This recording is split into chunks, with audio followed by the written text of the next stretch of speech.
अपने देश में रोहू कतला मछली पालन का प्रचलन काफी पुराना है। आज भी लगभग 85 से 90% लोग अपने तालाब में आईएमसी यानी रोहू कतला मृगल का ही पालन करना चाहते हैं। साथ में ग्रास कार्प डालते हैं, सिल्वर कार्प भी डालते हैं, अमूर कॉमन कार्प भी डालते हैं। परंतु बहुत सारे ऐसे किसान हैं जिनके दिमाग में कंफ्यूजन रहता है। वे चाहते हैं कि हम आईएमसी का पालन करें, कि रूपचंदा तालाब में डालें, या फिर प्यासी पंगास सीलन जिसको बोलते हैं, इसका पालन करें। दोस्तों, आपने देखना आरंभ किया है मछली पालन से related YouTube channel fish farming and seeds. मेरा नाम बबलू सिंह, बिहार हाजीपुर के रहने वाले। कोलकाता का नेहाटी वह जगह जहां हमारा मछली के बच्चों का काम होता है। हम ऑल ओवर इंडिया सप्लाई देते हैं मछली के बच्चे। दूसरा कि हमारा मेडिसिन का भी काम बिहार हाजीपुर में होता है। ऑल इंडिया सप्लाई देते हैं पोस्ट ऑफिस के माध्यम से। और मेडिसिन में चाहे आपके तालाब में पल रही मछलियों में बीमारी लग गई है उसका मेडिसिन, और ख़ास करके अभी जब गर्मी का सीज़न आरंभ हो गया है तो आईएमसी वाले तालाब में आपको फर्मेंटेशन करना निहायत ज़रूरी होता है। इसके लिए आपको ईस्ट पाउडर चाहिए होता है, मिनरल मिक्सर पाउडर चाहिए होता है। ग्रोथ बढ़ाने के लिए हमारा हाइपर ग्रोथ बहुत ही बेस्ट प्रोडक्ट है। अनेकों लोग इसे मंगवाते हैं और इसका लाभ उठा रहे हैं। आपको भी आवश्यकता होगा किसी भी मछली के बच्चे का या फिर कोई भी मेडिसिन का, मछली की दवाओं का, तो स्क्रीन पर नंबर देख करके आप कॉल कर सकते हैं। हम बताना चाहेंगे इस वीडियो के माध्यम से आपको कुछ जानकारियां देने का प्रयास करते हैं। 80 से 85% लोग आईएमसी का पालन अपने तालाब में करते हैं, जिसके अंतर्गत रोहू, कतला, मृगल आता है। उसी तरह से आईएमसी की तरह ही विदेशी कार्प, जिसके अंतर्गत सिल्वर कार्प, ग्रास कार्प और अमूर कॉमन कार्प है। इसमें ग्रास कार्प का प्रचलन इंडिया में काफ़ी है। कारण उसका है कि कम समय में अच्छा खासा ग्रोथ मिल जाता है लोगों को। उसी तरह से कॉमन कार्प के बदले अब अमूर कॉमन कार्प का बच्चा लोग डाल रहे हैं। और एक इन्फॉर्मेशन और हम देना चाहेंगे, जिनको भी अमूर कॉमन कार्प का बच्चा चाहिए तो ये मार्च भर हम फ्राई साइज के बच्चे आपके लिए अमूर कॉमन कार्प का देंगे। उसके बाद इसका काम खत्म हो जाएगा। मार्च के बाद हम अमूर कॉमन कार्प का बच्चा नहीं दे पाएंगे। उसके बाद हम साधारण कॉमन कार्प ही आपको प्रोवाइड करवाएंगे। दूसरा इन्फॉर्मेशन कि एक सप्ताह बाद अगर आपको रोहू, कतला और मृगल का स्पॉन चाहिए होगा तो आप भी कॉल करके अपना रोहू, कतला, मृगल का स्पॉन बुक करा सकते हैं। उसके बाद 15 दिन बाद हम फ्राई साइज के बच्चे भी भेजना आपके लिए चालू कर देंगे। तो हम बात करना चाह रहे थे कि कन्फ्यूजन रहता है। अनेकों किसान हैं जो रेगुलर आईएमसी का पालन कर रहे हैं, जो लाभ इसका उठा रहे हैं, पुराने किसान हैं, वे तो करते ही आ रहे हैं। लेकिन कुछ लोग ऐसे हैं जो मिसगाइड हो जाते हैं। रोहू कतला का पालन छोड़ करके वे पंगास की तरफ जाना चाहते हैं।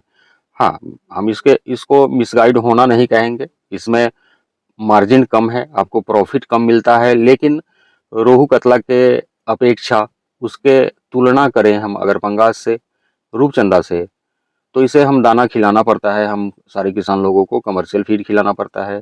तो ग्रोथ काफ़ी कम समय में हो जाता है। अगर 100 लाइन के बच्चे आपको चाहिए होते हैं पंगास के, तो आप 100 लाइन वाले बच्चे तालाब में डालते हैं तो ये 5.5 महीना से लेकर के 6 महीना में आपका 1 किलो साइज का हो जाता है। उसी तरह से अगर आईएमसी का बच्चा आप अपने तालाब में 100 ग्राम साइज का डालते हैं तब ये 6 महीना में आपका 1 किलो साइज का होता है। तो कम समय में जिनको ग्रोथ लेना है वे अपने तालाब में पंगास, प्यासी, सीलन का पालन कर सकते हैं। इंडिया में अनेकों जगह है, खास करके आंध्र प्रदेश। ये आंध्र प्रदेश तो मछली पालन का हब है। उसी तरह से यूपी के आजमगढ़ एरिया काफ़ी मात्रा में लोग पंगास का पालन करते हैं।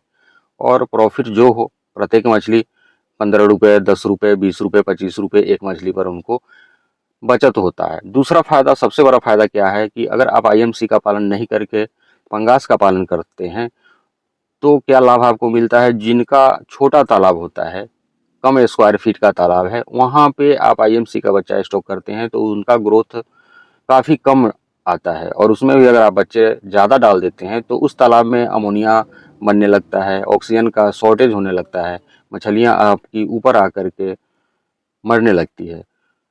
जैसे आप 1 एकड़ का तालाब है अगर आपके पास, यानी 44-45 हज़ार स्क्वायर फीट का, तो आईएमसी के बच्चे जब आप अपने तालाब में 44,000 यानी 1 एकड़ वाले तालाब में डालते हैं, तो स्टैंडर्ड साइज का बच्चा 50 ग्राम से 100 ग्राम का बच्चा अगर आप डालते हैं, या फिर 50 ग्राम से 25-30 ग्राम का भी बच्चा डालते हैं, तो आपको हार्डली 5,000 डालना है, ज़्यादा से ज़्यादा 5,000 डालना है। परंतु अगर आप उसी 1 एकड़ वाले तालाब में फंगास का सीड स्टॉक करते हैं, तो 44-45 हज़ार स्क्वायर फीट में लोग 20-20 हज़ार बच्चे स्टॉक करके इसका बेहतर प्रोडक्शन ले पाते हैं। उसका कारण यही होता है कि आईएमसी को, रोहू, कतला, ग्रास सिल्वर कॉमन को पानी के नीचे जो डिजॉल्व ऑक्सीजन होता है वह चाहिए होता है, और पंगास मछली अपना कैटफिश श्रेणी की मछली होती है।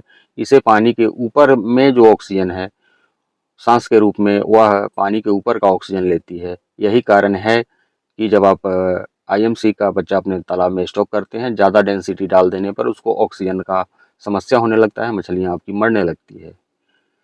आप पंगास का बच्चा आईएमसी के तुलना में 3 गुना ज़्यादा अपने तालाब में स्टॉक कर सकते हैं। जैसे 1 एकड़ के तालाब में आप आईएमसी का 5,000 बच्चे डालते हैं, तो कम से कम आपको 1 एकड़ के तालाब में पंगास का 15,000 आपको डालना चाहिए। तो 3 गुना ज़्यादा आप उतना ही सेम जगह में आईएमसी के तुलना में ज़्यादा प्रोडक्शन ले सकते हैं, ज़्यादा बच्चा डालेंगे। हाँ, रह गया खर्च की बात, तो स्वाभाविक रूप से जब कम समय में आपको बेहतर ग्रोथ लेना है, चाहे वह आईएमसी हो या फिर पंगास की हम बात करें या फिर रूपचंदा की बात करें, तो 6 महीने में 100 लाइन के बच्चे आपका 1 किलो हो जाता है। इसके लिए आपको 70 से 75 रुपए एक मछली को 1 किलो करने के लिए खर्च करना पड़ता है। वहीं अगर हम आईएमसी का बात करें, तो आपका, अगर आप 25 से 30 रुपया एक मछली पर खर्च कर देते हैं, तो यह मछली आपकी बहुत कम समय में यह भी 1 किलो साइज हो जाती है। अगर हम रेट की बात करें, तो आईएमसी का रेट काफ़ी बेहतर लोगों को मिलता है। वहीं पंगास की बात करें, यानी प्यासी, सीलन की, जासर की, तो इसका रेट सीजन पर, यानी सितंबर, अक्टूबर, नवंबर में जो लोग मछलियाँ निकालते हैं, और दिक्कत तब होता है कि सारे लोग उसी टाइम में पंगास मछली को निकालने लगते हैं, जिसका नतीजा होता है कि कहीं कहीं पे 100 रुपया से नीचे भी उनको अपनी मछली बेच देना पड़ता है। और किसान चाह करके भी अपने तालाब में ठंडी के दिनों में, अगस्त, सितंबर, अक्टूबर, नवंबर तक अगर वे नहीं निकालते हैं, ठंडी में सरवाइव कराना, उसे जिंदा रख पाना काफ़ी मुश्किल हो जाता है। ये सब कुछ कठिनाइयाँ हैं सीलन के साथ, यानी प्यासी के साथ, जासर के साथ, पंगास के साथ। वहीं अगर आपका आईएमसी मछली ठंडी के दिनों में भी तालाब में रहे, तो बहुत दिक्कत नहीं होता है। अगर आपको रेट अच्छा नहीं मिल रहा है, तो पंगास को आप तालाब में ठंडी के दिनों में छोड़ नहीं सकते हैं। इसका इंतज़ार आप नहीं कर सकते हैं कि रेट बढ़ेगा तो बेचेंगे। अगर ऐसा करते हैं तो आपकी मछली डैमेज होने का डर रहता है, खतरा रहता है। वहीं आईएमसी का अगर आपको रेट नहीं मिलता है, तो आप जितना भी दिन है उतना छोड़ सकते हैं, उसका ग्रोथ बढ़ता ही जाएगा, कोई दिक्कत नहीं होगा। तो आपको निर्णय आपको लेना है। अगर आपको कमर्शियल फीड पर, यानी कंपनी वाला दाना पर एक मछली को 1 किलो करने में 70-75 रुपया खर्च करना है, तो आप आईएमसी के बदले हाई डेंसिटी में आप पंगास का पालन कर सकते हैं। अगर एक मछली को 25 से 30 रुपया खर्च करके आपको 1 किलो करना है, लेकिन तालाब में बच्चे कम डालने हैं, तो आप आईएमसी की तरफ जा सकते हैं।